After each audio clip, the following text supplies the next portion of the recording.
وی د وطن نه مې خبر که کنه یاره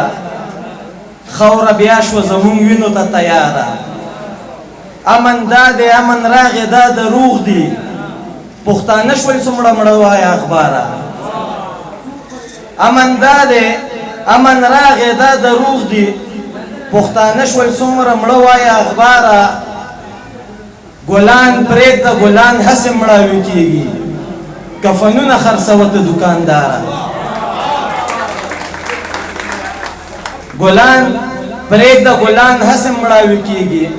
کفنونه خرڅوه ته دوکانداره اوس خواره واره شعرونه ویمه چې اخته په زنده‌آباد او مرده‌آباد وي پښتانه به داسې ټول عمر برباد وي چې زما په بربادۍ کې ملوث دي دا یو څو خواږه یاران خو دې آباد وي چې زما په بربادۍ کې ملوث دي دا یو څو خواږه یاران خو دې آباد وي او خدای دې وکړي چې زه ستا غېږه کې مړ شم که دې هېر شم زنکدن به درته یاد وي اوس په پاټکو تالاشي نه کېږي د جومات ور کې تالاشي شروع ده ستا د پنجاب ښارونه ټول آباد دي په پښتونخوا کې بمباري شروع ده مننه تنهایی د خاموشي ده او ستا یاد دی زما ړنګ وجود په تا پسې برباد دی او ستا لاهور هیرمنډۍ ته ګناه نشته بس روا صرف کابل باندې جهاد دی او پښتونخوا دې کړه کنډر کنډر ظالمه چې آباد دی صرف ستا اسلام آباد دی مینه خرڅېږي دلته زړه خرڅېږي د مصر ښار دی بس هر څه خرڅېږي په دې دوکان مې د بارودو شک دی سرکار صاحب وایي چې رانجه خرڅېږي او نن پنجابي راته جواب کې ویل زمونږ په ښار کې پښتانه خرڅېږي ته کیسه کوه دا خپل زړګی دې سپک کا بیا لږ مام ور او زړه دې راته کلک کا د وطن پیریه راشه ما اوچت کا د اخبار کرښو کې بیا مې بیدارک کا زه دعا به درته کړم چې خدای دې ښاد کا ته خیرې کا و ما ور باندې ورک کا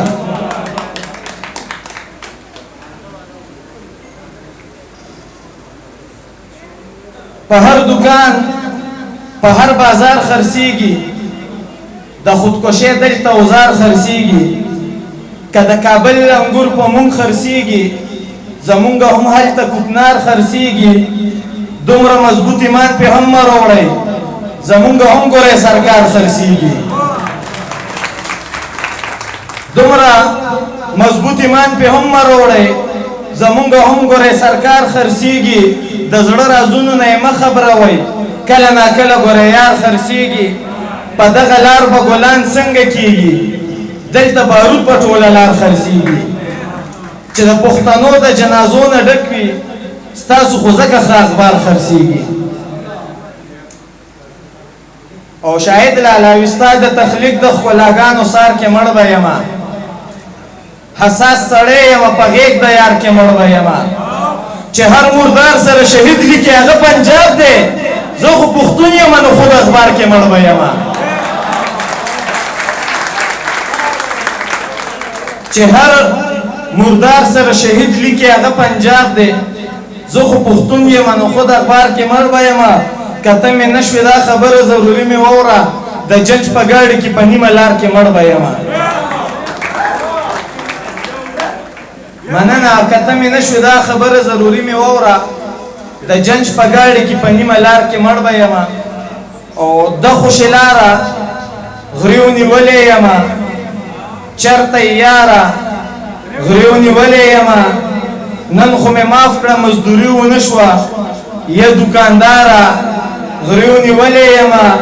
بیا که څه وایمه ژوندی ورکېږم ځکه سرکاره غریو نیولې یمه ډېره مننه